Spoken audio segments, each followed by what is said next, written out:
being a solo entrepreneur and running a handmade jewelry business can literally feel like we're wearing like 25 different hats. So in this video, what I'm going to do is I'm going to rank those different 25 skills in order of importance. So obviously this is my personal experience of running my jewelry business. It may be different to you, but this is the way I rank the different skills and their importance. So we're going to go from A being the most important to E, which is less important.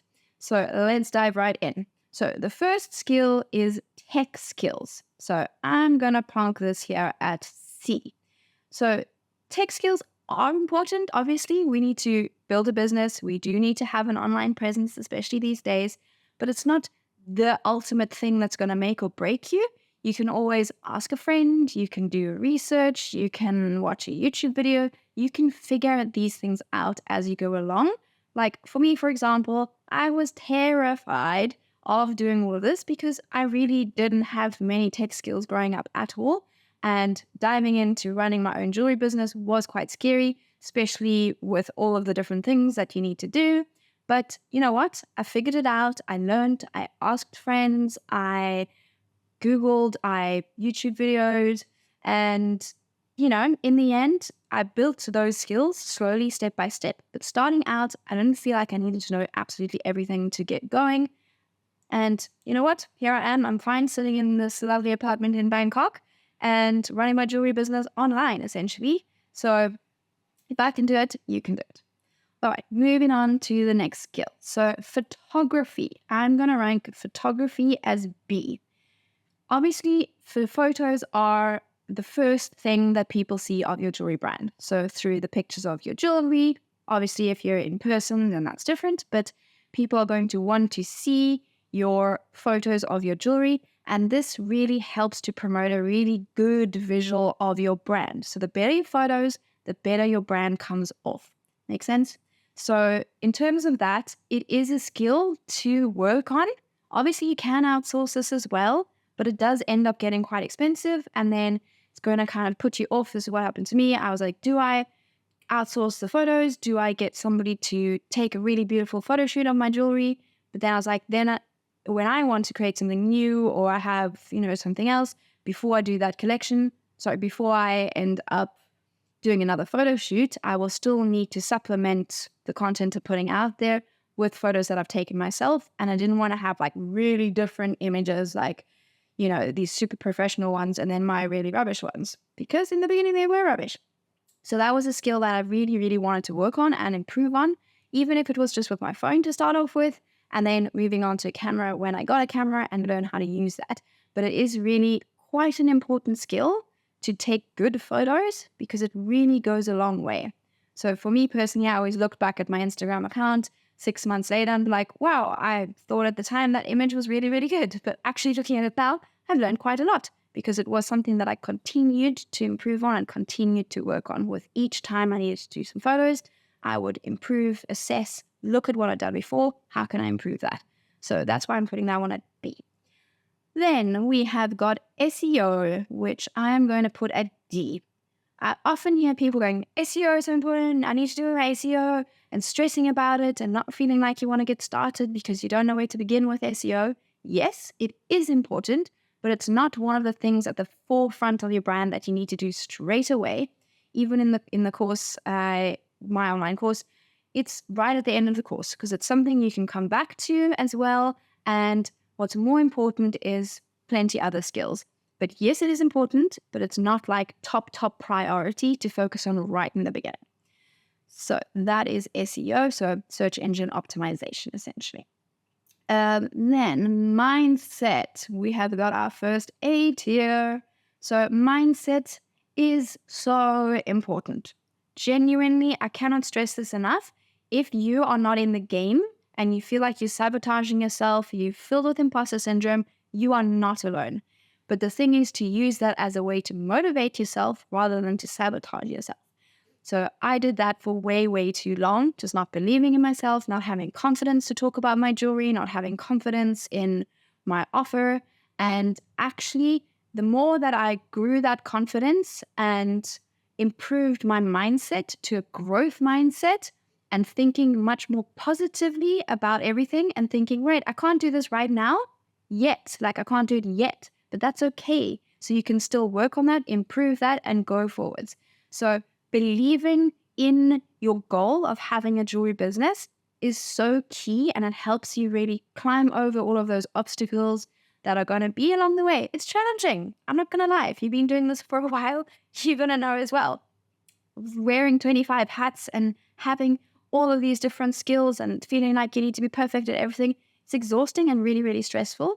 But having a positive mindset is so key. Like it's so important, really, and believing in yourself and believing that you can do it. If you don't do it now, you'll figure it out. So key. Really, really, really. Then pricing. So pricing, I'm going to put in tier C.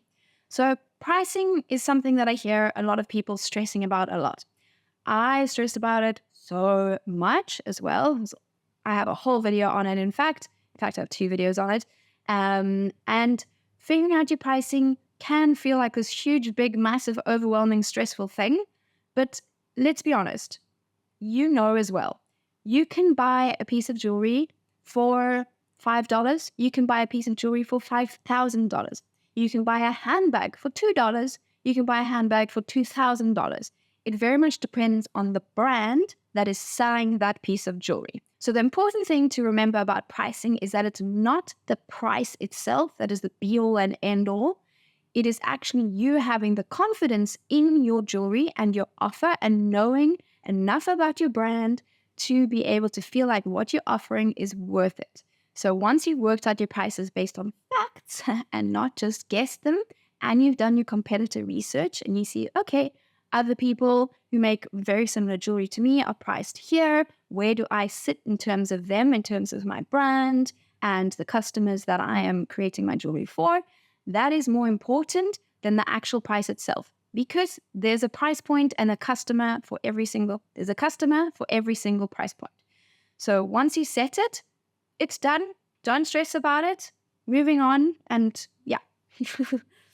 Then we have got finance. So finance, I'm going to put in tier D. Finance is obviously important, but it's not something you need to stress about from day one.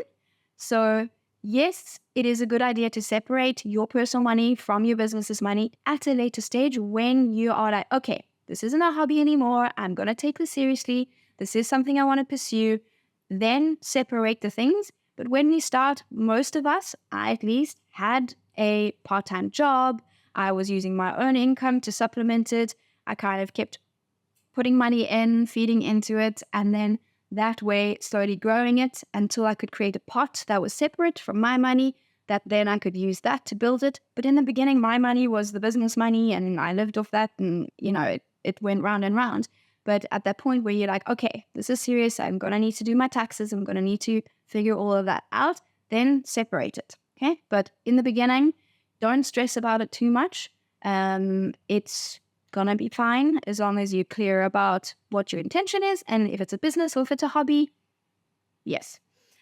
All right, then next one is influencers. So influencers I'm also going to put in D. Yes, they are important. Everything on this list is important.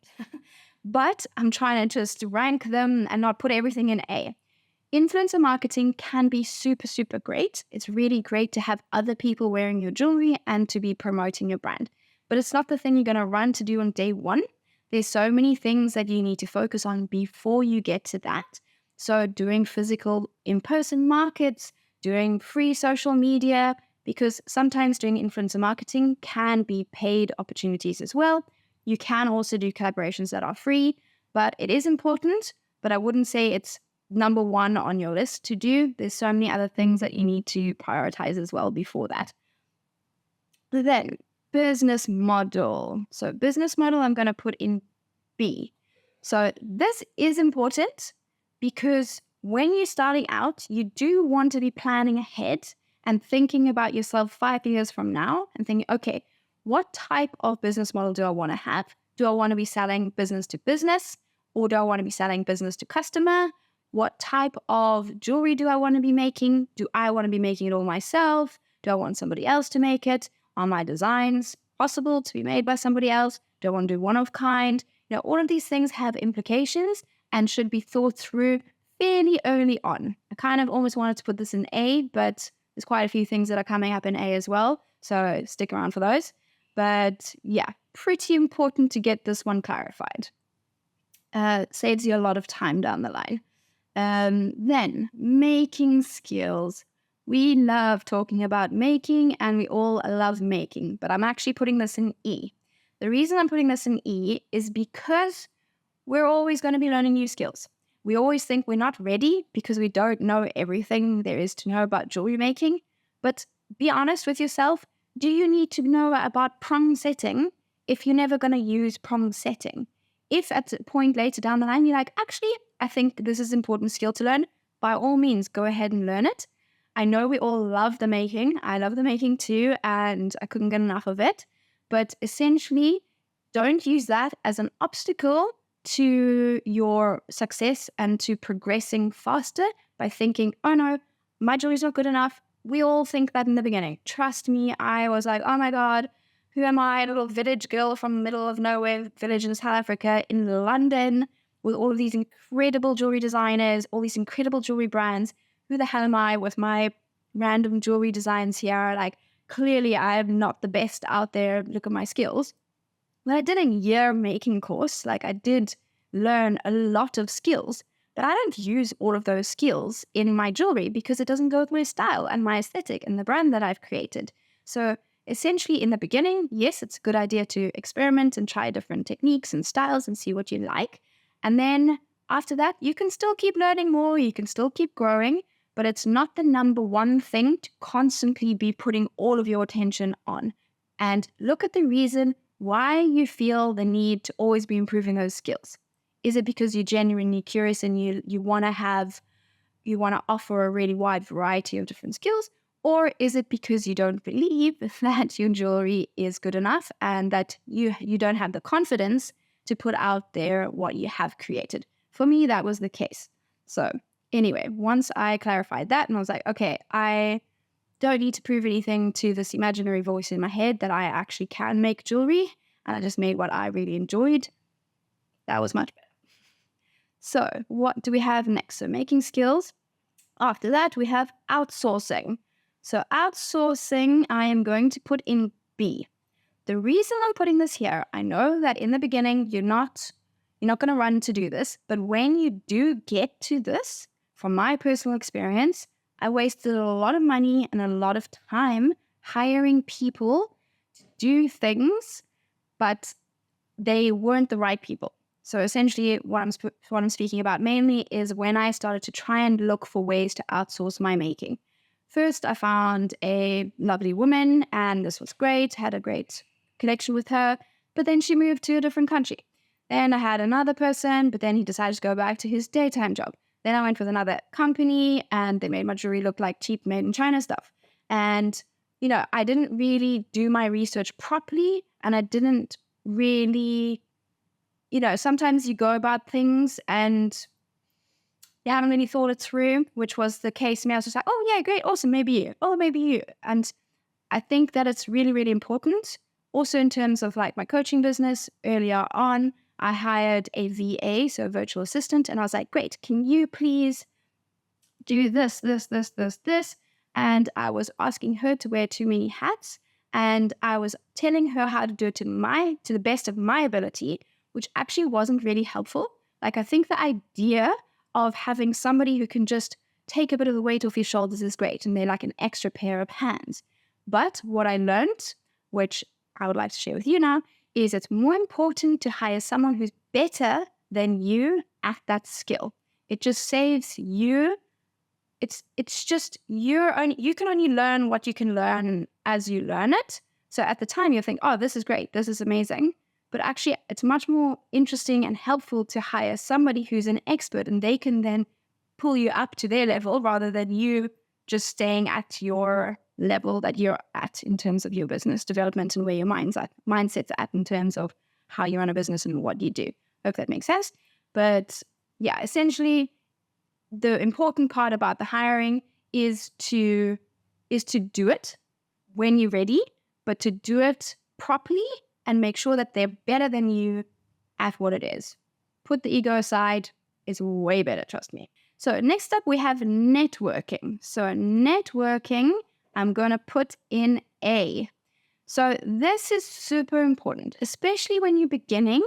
Rather than trying to do everything alone, isolated in your house or your room or your studio, wherever you are, connect with other people, connect with other makers, go to other markets before you even participate in them, speak to them, get to know people who are doing something similar to you, go to community groups, join a Facebook group, find ways to connect with people who are doing something similar to you. When I started, there was a group of 7 of us that studied together, and we're still friends to this day. And it's just really nice to be able to have people who are going through something similar to you and to be able to share tips, resources, information. And it's really nice and helps you feel, 1, that you're not alone, 2, have a sense of accountability, and 3, be able to share and to connect with each other. And it's just really, really, really makes things so much easier and so much nicer and makes it feel more achievable as well. So actually, in fact, in the online course that I have, Consistent Sales Academy, we have plenty different aspects that help to add this element. So we have got a Facebook group, we have group calls where everyone can ask questions, and we have a WhatsApp group where we can share, all the students there share their resources, share goals for the week, share wins of the week, and a nice way for everybody to connect and to not feel alone. So they love it. All right, next we have got research skills. Research skills, I'm going to put in B. Research skills are really, really important. So having that ability to go, okay, I don't know how to do this, but I'm going to figure it out. In the beginning, when I finished university and I was living in Cape Town with a shared house with some friends, and I'd always be like, oh, I wonder about this. It became a joke. My friend would be like, it's called Google, until it actually stuck. I can go on Google and I can find this out. So I didn't grow up with a computer that actually functioned. I grew up with this antique piece of rubbish that just kept crashing all the time, and I was terrified of it. And it just took half an hour to load a page. So I was just just completely blocked myself off from technology. So she kept on reinforcing, it's called Google. Every time I was like, oh, I wonder about this, or I wouldn't know how to do this. And just thinking no information was available to me. In this day and age, oh my goodness, absolutely anything you want to know is on the internet. You can Google an article, you can watch a YouTube video, and having that ability to not be scared to try something new because you don't know how to do it. For me, for example, my website, terrified. I was absolutely terrified, no idea where to start. And I was like, how about that thing YouTube? How do you create a website? And I just researched and figured it out, and took me some time, but actually surprisingly quicker than I had expected because I had a deadline. But essentially, this is a really key element to have, being able to research. So yeah, the world is your oyster. When you crack this one, world is your oyster. So next we have social media. So social media, I'm going to put in C. A lot of people stress about this one. Oh my goodness, I need to post every single day, all the time on Instagram. I hate it. How do you use it? Yes, it's important. Yes, it is a great place for you to be able to reach a wide audience for free. Yes, your time is involved, but essentially, back in the day, think about what you had to do to get in front of people. You had to write in and pay the newspaper or a magazine. Could you do an article about me? And you had this tiny little square and you hope somebody might see it. And things were so much harder, or you had to have a storefront so that people would actually know about you and be able to see. Nowadays, oh my goodness, you can reach a huge audience worldwide at the tap of your finger, at your fingertips on your phone. And I just think that's such an incredible opportunity to be able to do that. But I put it on C because it's not the only way of doing things. You can go to in-person events. You can do, through your friends and family. You can do little pop-ups at your house. You can do lots of different things as well. It's not the only thing. It's not the only way. And maybe your audience isn't even on Instagram. Think about where your audience actually hangs out. So I put it on C. Right, next we have got website. So website, I'm also going to put on C. Website, having your own website is really important, but also, like I just said with social media, there's so many different ways you can also put your stuff put your jewelry in front of people that don't involve it being on a website. Yes, there is Etsy. I'm not going to go into too much detail about Etsy right now. I have a whole video, Etsy versus your own website. You can watch that one. But it is important, but also there's a lot of things you can do before you get there as well. Photography, for example, you need to have good photos of your jewelry.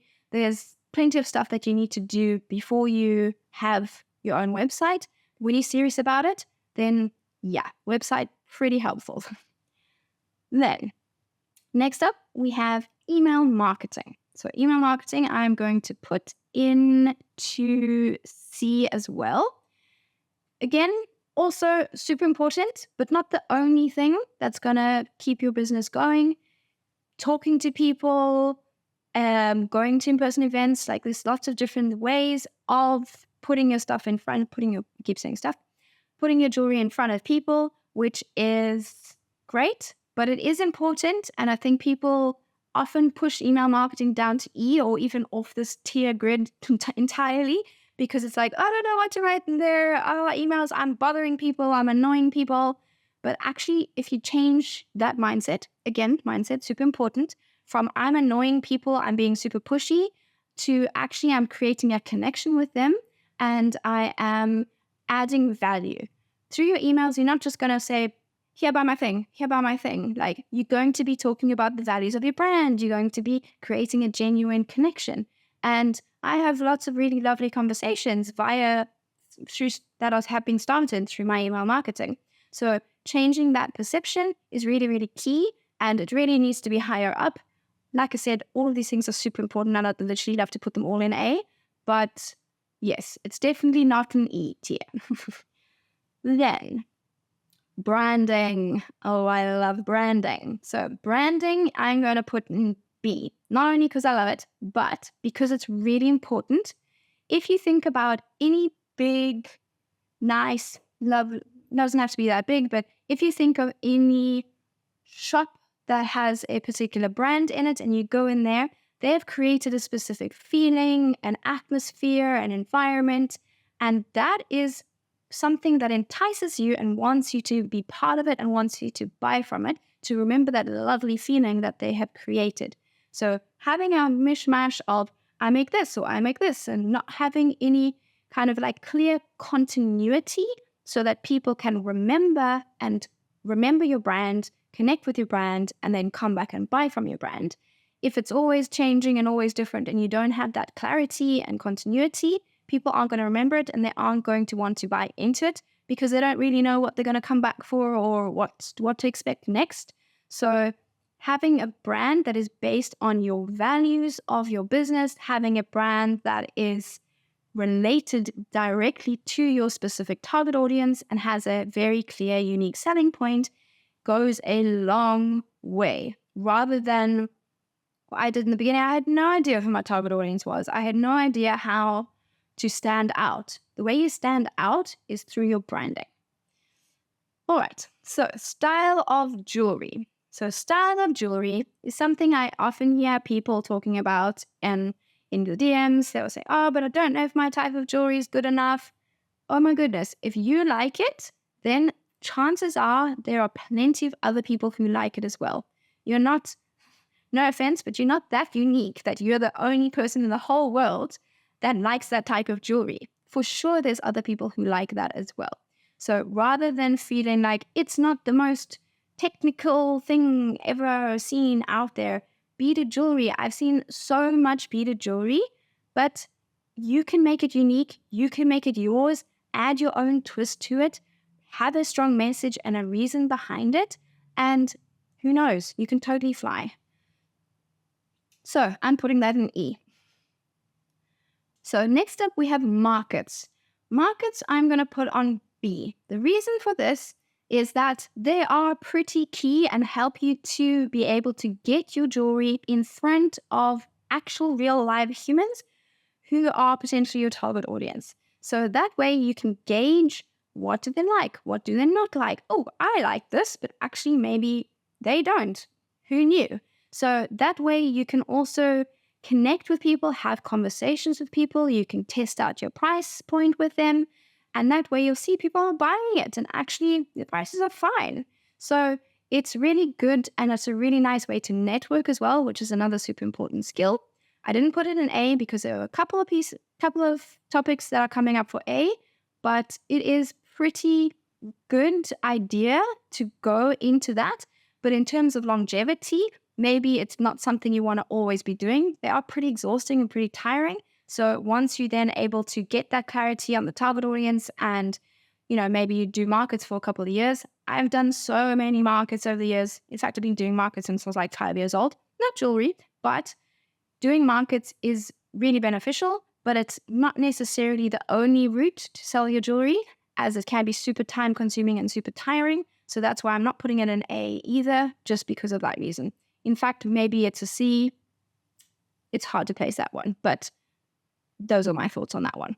So next up, we've got sales. Sales, I'm going to put in tier A. So sales, what I mean by that is sales skills. So many people, myself included, have that like ick about sales and selling and feel like we're being pushy and sleazy, and we don't like mentioning a price for our jewelry if somebody asks, and we kind of shy away from it, turn away and put our hands up. We don't want to do that. We don't want to feel salesy. We don't want to feel pushy. It's not a very admirable quality. But you know what? If you change that around in terms of, I'm actually offering somebody something really special and beautiful that they're interested in having, that's going to add value to their lives. Like all the pieces of jewelry that I have that are not mine, that I bought from other jewelry brands, I love wearing them. And I love that they offered me this opportunity to look at a piece of jewelry that I'm wearing and have like these beautiful memories and thoughts about that experience, that time where I was, maybe I was in South Africa, and it's a particular brand that I absolutely admire. When I wear it, it helps me reconnect with that. So rather than having the ick, turn that around. I teach a lot about sales psychology because it's really, really, really important. Because in the end, if you want to have a jewelry business and not a jewelry hobby, then you need to be selling your jewelry, right? So that's one really important one to work with continuously until you feel really like, okay, this isn't something that bothers me anymore. Right, next we have customer service. Customer service I'm going to put in B, because if we have a customer, we want them to have the best possible experience. If they have a good experience, they're way more likely to talk to their friends. Oh, this brand's amazing. They're super great. They're really responsive. They made this amazing thing for me, or I got this piece from them and I can't wait to go back more because they had such a great experience with you. If, on the other hand, you take a really long time to reply, you're a bit rude, because sometimes customers can be like, like have some complaints about like, oh, why is this piece like a matte finish instead of a polished finish? People can have all kinds of ideas about what they want, but in the end, you be super lovely, super responsive, and also the customer is always right in that sense that by right, I mean you respect their opinion so that they feel heard, and then you can explain whatever it is that needs to be explained, but do it in a polite, nice way. You always take the higher road. Always take the higher road no matter what they say. And most of the time, from my experience, pretty much everyone has been super nice. Even if I've had different issues with, a chain breaking here or there or whatever it is, they had an issue, but because I responded super nicely and very understandingly and, sorted out the problem very effectively and efficiently, they still came back and bought more jewelry and were so super happy and still wrote really nice reviews. So it all goes down to you and the way that you interact with them, and that can then help build your brand really, really well. So next we have got marketing. So marketing is everything involved in selling your jewelry, such as email marketing, influencer marketing, in-person events. Like there's all different types of marketing, but marketing on the whole as a umbrella topic is really, really key because, like I said, again, you can't have a jewelry business if you're not actually marketing it and putting it in front of people and selling it. So I'm going to put this one in A. Next up, we have got packaging. So packaging is something that I know for a fact I love to spend way too much time thinking about, exploring and deciding and umming and ahhing about. But in the end, first I picked black boxes with a white logo. Then I decided a couple of years later, black isn't really my vibe of my brand anymore because I really got a little bit more clarity on what my actual brand was and what my unique selling point was and who my target audience was. So I changed to lighter color boxes, and that's totally fine.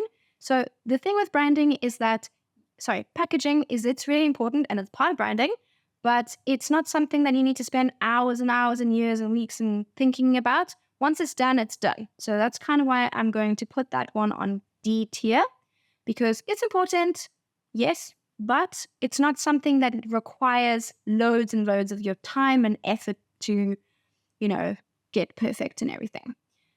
Then we've got 3 more. So organization, which I'm going to put on B tier, our very popular B tier here. Organization really helps. In the beginning, I spent a lot of time just, where did I put this thing? Where is that thing? Because I had a job as well. So I only had 1 day a week, evenings and weekends, to get stuff done. And I'd go into the studio and be like, where did I put those chains from last time? Where did I put that order? Until I then got my little box system. You might have seen it in some previous videos of mine, the way that I set up my jewelry studio and labeled everything really clearly. So it's just like, all right, it's in there. It's in there. It's in there. Saved me so much time, so much stress. And the more you have like that confusion of where things are and what's going on, it just builds that overwhelm and anxiety and stress in you and reduces your ability to concentrate and actually get stuff done. If you come in and you're like, right, it's there, great, awesome, done, you know exactly what to do. Obviously, when you're in the flow of things, as you know, and you have like a million things on your desk in front of you and you're working on this, still in your mind, you know where everything is. There's a organized chaos. As my dad used to call it, my random horizontal filing system. And yeah, but you know where things are. But essentially, when you're done, pack it all away, put things in their places so that when you start the next project, after you've taken a break from that, you know where things are, saves so much time. I found that super helpful, not only in terms of the making skills, but also in terms of like filing systems on your computer or just organizing your day, blocking out time to focus on particular tasks. Just being organized in general is a skill that can really help increase your productivity, your confidence, and grow your business so much faster. So, I am tempted to put that in A, but yes, super important. All right, next we have got analytical skills. Analytical skills I'm going to put in A because it's really important to be able to look back at what you've done, see, did it work? Did it not work? Why is it not working? To be able to progress and move forward. For example, say you made a lovely website and people come on there and you think, oh, my website's great, awesome. And you get 1,000 people on it after an event, and you come after a market or something and people come and you see you've had 1,000 people on there and you only got 1 sale. Then that's a point to question, say, hey, okay, that's quite a lot of people. Surely some more people should have bought by then, because it's usually a 1 to 3% conversion rate on average across industries, where that would mean you have 100 people, you get 1 sale. So if you're getting 1,000 and only 1 sale, that's really, really low conversion rate. So then you're like, okay, is my checkout button working? Is my website actually really complicated to use? Or are my pictures really bad? Like, having a look to analyze, assess, and then move forward to change that is so important, rather than doing it thinking, that's done, moving on, it's fine now, I don't want to look at it anymore. And same goes with Instagram. If you're posting consistently and still nothing's coming of it, you're getting really low engagement, why? Have a look at it, analyze it, change it. There's no point consistently doing something bad if you've been consistently getting the same bad results. Change it, try something different, try a different angle, something different. So it's always a really, really important skill to have in terms of moving forward. Then The last one is going in tier A. This is so, so important. This is self-development skills. I cannot emphasize how important this one is, because think about it. You start off day one, jewelry business, and you're like, great, I'm going to do a jewelry business. Do you know everything there is to know about running a jewelry business? Because I freaking hell surely didn't. That's for sure. I didn't know so much. One, didn't know the making skills. Didn't know how to do a website. Didn't know how to do social media. Thought hashtags were just a joke. Didn't know the search terms. So many things. All of these 25 hats essentially is what I needed to be wearing. I had no clue. But when you start, it's really good to start somewhere, not stressing about knowing everything now. You will never know everything when you start, but as you move along, you'll be like, oh, right, SEO. You may never have heard of SEO when you start thinking about a jewelry business, but then you're like, oh, right, through your network, you're like, oh, have you done your SEO? No. Oh, okay, what's SEO? Okay, right. And then you move through, you figure that out. You've each thing at a time. And the thing that I find funny is that people go to university, right? You finish school, you learn there, great. Then you're like, okay, go to university. If you're lucky and you want to go to university, and then you're like, okay, that's me done. No more learning, finished. What if you want to go down a different career path, such as jewelry design? Chances are you probably didn't study jewelry design in university. I had one little day where we had a little icebreaker task where we had to design, we didn't even create it, design a jewelry piece for someone we hadn't spoken to. And I was like, ooh, this is fun. I didn't learn that till years and years later. So the point is that why do we think that once we've done university, no more learning? That's us done. Tick me off. I'm done for the rest of my life. I have taken so many courses on different topics that I found that I needed to fill the gap of knowledge throughout the years of running my jewelry business. And they've all been so, so helpful in helping me build my confidence, build my skills, and being able to up-level my jewelry business. Because, like I mentioned in a previous video, our business cannot outgrow our mindset. So if we're like, I'm capable of this, your business will only go to this point. If you're like, okay, I'm capable of this, your business can go to this point. So essentially, it is super important, in my personal opinion, to invest in yourself and your skills to help you achieve the goal you want to achieve, be it jewelry, be it something else.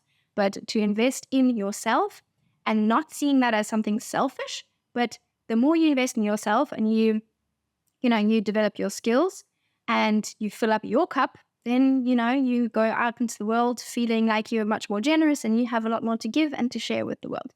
So on that note, I hope that you have found this helpful.